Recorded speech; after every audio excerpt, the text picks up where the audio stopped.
"वहिनी, तू इथे का आली आहेस? तुला कोणी इथे बोलावलं आहे? मी तर माझ्या आईला आणि भावाला बोलावलं होतं. मग तू इथे कशासाठी आली आहेस?" सायलीचं हे बोलणं ऐकून तिची वहिनी वेदिकाला सगळ्यांसमोर खूप लाजल्यासारखं वाटलं. सर्वांसमोर अशा प्रकारे झालेल्या अपमानाने तिच्या डोळ्यात पटकन पाणी आलं. तिला वर मान करून पाहण्याचं काही धाडसच नव्हतं, कारण नंदेच्या सासरी असा काही अपमान होईल याचा तिने स्वप्नात देखील विचार केलाच नव्हता. नणंद सर्वांसमोर अशा शब्दात बोलेल असं तिला कधीच वाटलं नव्हतं. तेथेच तिने सगळ्यांपासून आपले अश्रू लपवत पुसत शांत बसली. तिला वाटलं की तिचे अश्रू कोणाला दिसू नयेत, म्हणून सरळ ती सायलीच्या खोलीत जाऊन बसली, कारण दुसऱ्या कोणाच्या रूममध्ये ती जाऊ शकत नव्हती. नंदेच्या सासरच्या घरात कोणाच्याही खोलीत ती हक्काने जाऊ शकत नव्हती. आज सायलीच्या लग्नाचा पहिला वाढदिवस होता, म्हणूनच सायलीच्या आईने जबरदस्ती वेदिका आणि तन्मयला जबरदस्तीने सायलीच्या सासरी पाठवलं होतं. त्या म्हणाल्या होत्या की सायलीने तुम्हा दोघांना देखील बोलावलं आहे, तर तुम्ही तिच्या कार्यक्रमाला जाऊन या. पण ही सर्व अगदी काही खोटं होतं. सायलीने वेदिकाला बोलवलेलंच नव्हतं. जेव्हा वेदिका नंदेच्या घरी आली तेव्हा तिने हे स्वतःच सांगितलं होतं की मी तुला बोलावलेलं नाही, मी तर आई आणि भावाला बोलवलेलं आहे, असं तिने सर्वांसमोरच कबूल केलं होतं.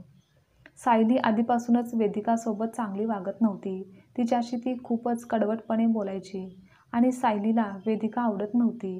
तिला असं वाटायचं की जर माझं नातं आई आणि भावासोबत आहे, तर मी माझ्या वहिनी वेदिकासोबत चांगलं वागण्याची गरजच काय आहे? माझा वहिनीसोबत काही संबंध नाही, असाच विचार करून नेहमी सायली वावरत असायची. आणि याच विचारामुळे ती फक्त आई आणि भावाला लग्नाच्या वाढदिवसादिवशी येण्यासाठी तिने सांगितलं होतं व वेदिकाचं तर तिने नावही घेतलेलं नव्हतं. पण सायलीच्या आईने जबरदस्ती वेदिकाला तन्मयसोबत पाठवलं होतं की तिने सर्वांना बोलवलेलं आहे, असं सासूने वेदिकाला सांगितलं. तेव्हा वेदिका बोलते, पण माझं नाव घेतलं नाही, मला बोलावलं नाही, तर मी तिकडे कशी जाणार?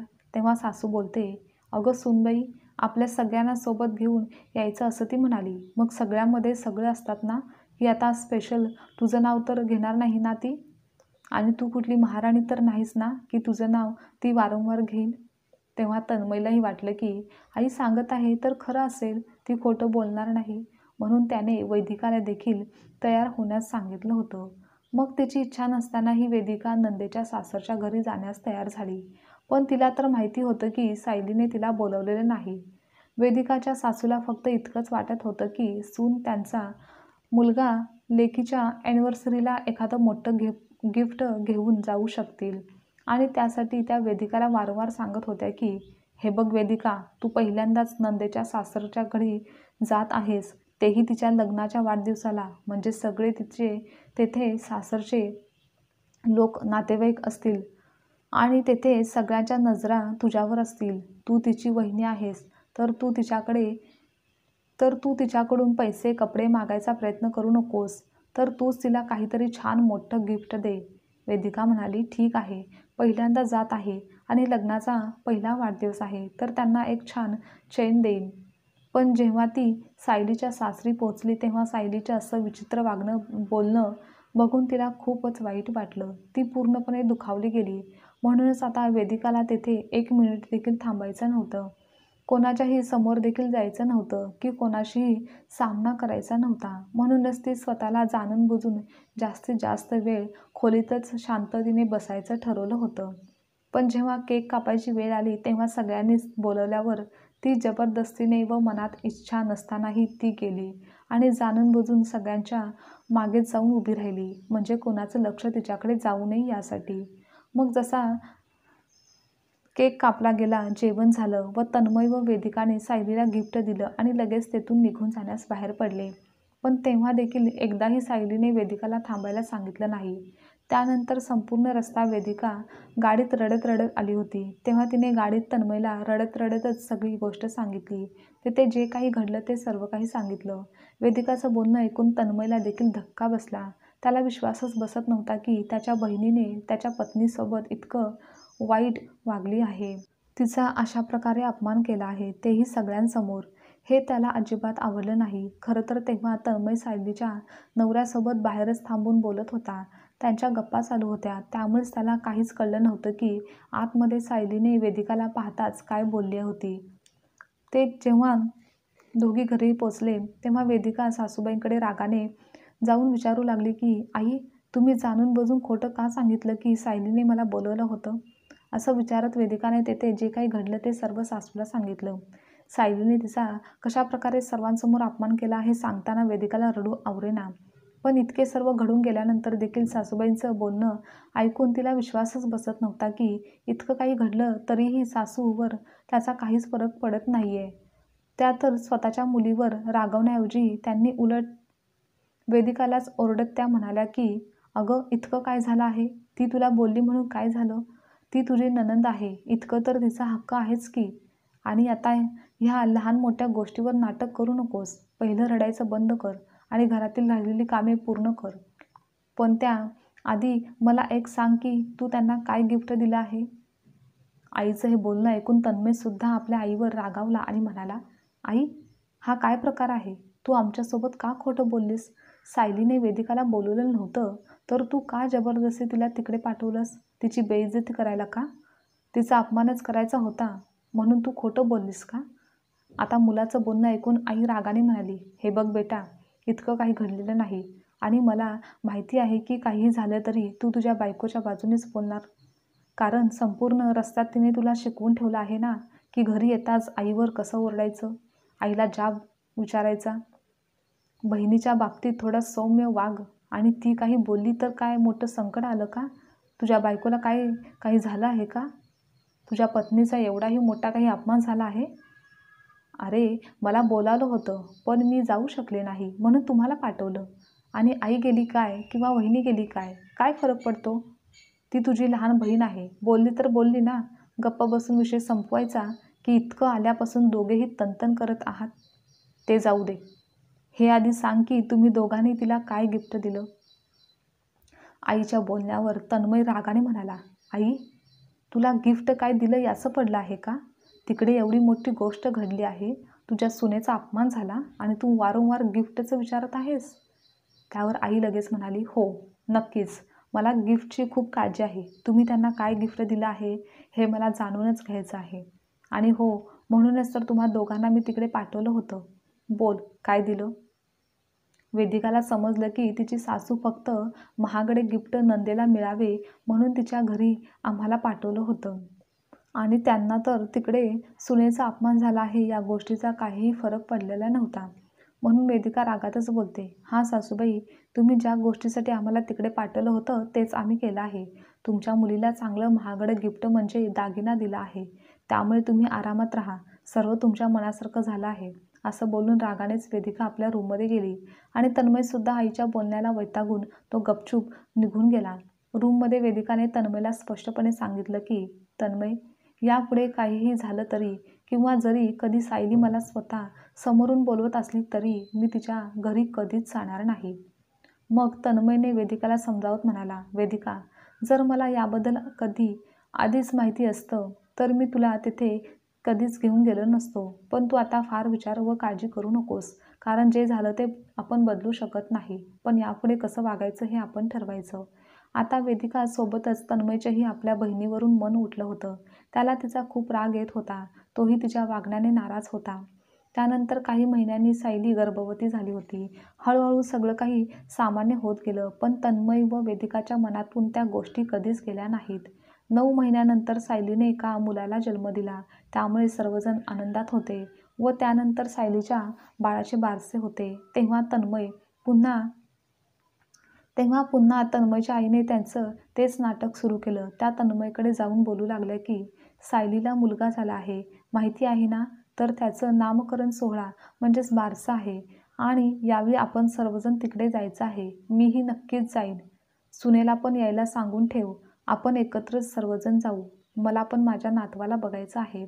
मी माझ्याकडून भेटवस्तू घेऊन ठेवली आहे. काही पदार्थसुद्धा बनवेन आणि तूही त्याचा मामा झाला आहेस. आता तुझं पद आणखीन वाढलं आहे. सूनबाई आता मामी झाली आहे.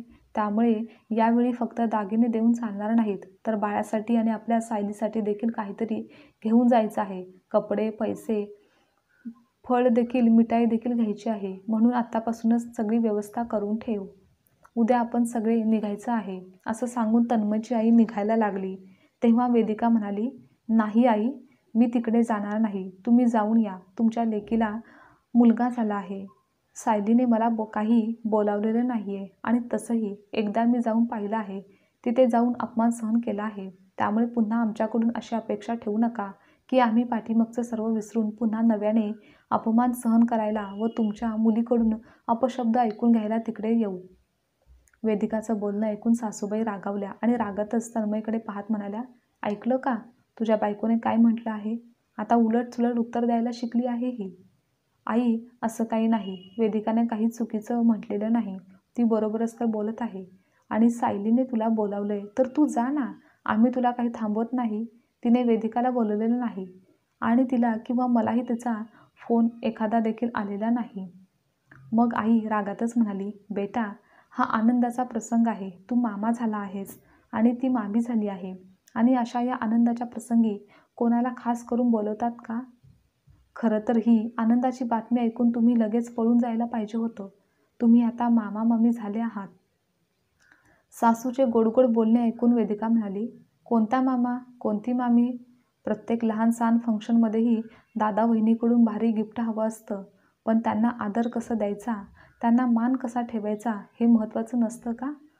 आई, मला एवढं तर माहिती आहे की सायलीताईला मी आवडत नाही आणि तुम्ही प्रत्येक वेळी महागडे गिफ्ट देण्याच्या दृष्टीने आणि हेतूने जाणून बुजून तुम्ही आम्हाला तिकडे जायला सांगता. पण आता तसं काही होणार नाही. मी तिकडे काहीही जाणार नाही. त्या तुमची मुलगी आहेत ना, मग तुम्ही जाऊन या, त्यांना गिफ्ट द्या, पण आम्हाला जाण्यासाठी सांगू नका. कारण आता मी त्यांच्या घराकडे कधीच जाणार नाही, हे मात्र नक्की आहे. कारण गेल्या वेळेस झालेला अपमान पुरेसा आहे. अजून स्वतःची इज्जत घालून घेण्याची अजिबातच इच्छा नाही. सुनेचं असं बोलणं ऐकून सासू तन्मयला रागातच म्हणाली, ऐकलंस का बेटा? असं घर संसार चालत नसतो. अशा वागण्याने कोणतीच नाती टिकणार नाहीत. बघ तुझी बायको काय बोलत आहे. ती तर अजूनही मागच्या गोष्टी मनात ठेवून बसली आहे. हा क्षण आनंद साजरा करायचा आहे, तर ही नकारात्मकता पसरवत आहे. आई, मला तर असं काहीच वाटत नाही. तर वेदिका अगदी बरोबर बोलत आहे. जिथे सन्मान नसेल तेथे जाऊ नये. ज्यांना आपली किंमत नाही त्यांचा विचार करू नये. मग ते तुमचं कोणतंही घर असो किंवा अजून काहीही असो. आणि आई, कसं आहे माहिती का? जिथे माझ्या बायकोचा सन्मान नाही, तिची किंमत नाही, तेथे मलाही जाणं आवडणारच नाही. आणि सर्वात मोठी गोष्ट म्हणजे सायलीने तुला फोन केला होता ना, मग तूच आनंदाने जाऊन ये ना. तिने तर मला एकही फोन केला नाही. अरे तन्मय, बाबा गेल्यानंतर या घरची जबाबदारी माझ्यावर आहे ना, म्हणून तिने मला फोन केला होता. मग काय झालं? पण तिने एकदाही मला फोन करून काही सांगितलं नाही, तर मी सुद्धा अजिबातच जाणार नाही. ती मला काही महत्त्वाचं समजत नाही आणि माझ्या बायकोला काही महत्त्वाचं समजत नाही.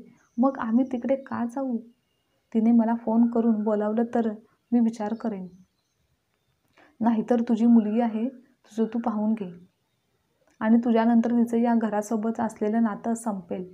कारण अशा लोकांशी मला कोणतंही नातं ठेवायचंच नाही, ज्यांना माझ्या बायकोची किंमत नाही, असं बोलून तन्मय ऑफिसला निघून गेला. आणि मुलाचं बोलणं ऐकून आईची बोलतीच बंद झाली. वेदिका देखील पुढं काही न बोलता शांतपणे तिच्या खोलीत गेली.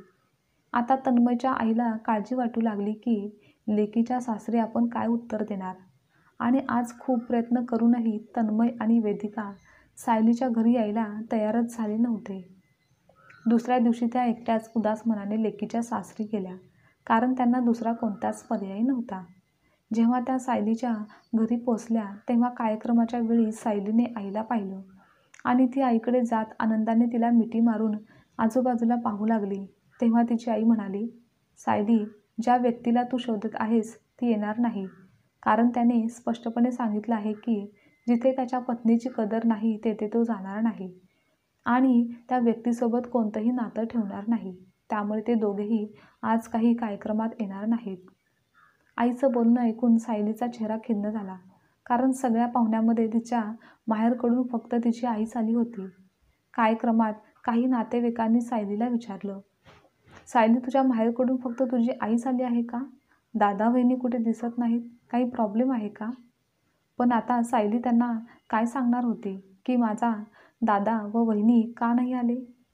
आज संपूर्ण कार्यक्रमात सगळ्यांच्या प्रश्नांना उत्तर देणं सायलीसाठी खूपच अवघड जात होतं.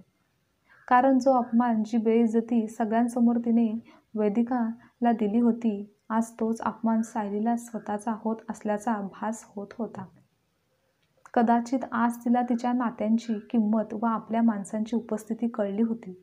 आता ती पश्चाताप करत होती की किमान आधीच भावाला तरी फोन करायला हवा होता. पण म्हणतात ना, आता पश्चाताप वेळ निघून गेल्यावर होत असतो. तेच सायलीच्या बाबतीत घडलं होतं. म्हणूनच प्रत्येक नात्याची प्रत्येकानेच नेहमी कदर केली पाहिजे. प्रत्येकाला मान दिला पाहिजे. कारण कोणतीही व्यक्ती स्वतःचा झालेला अपमान कधीच विसरत नाही. आजची कथा तुम्हाला आवडल्यास लाईक, शेअर, कमेंट करा आणि चॅनलवर नवीन असाल तर चॅनलला सबस्क्राईबसुद्धा नक्की करा.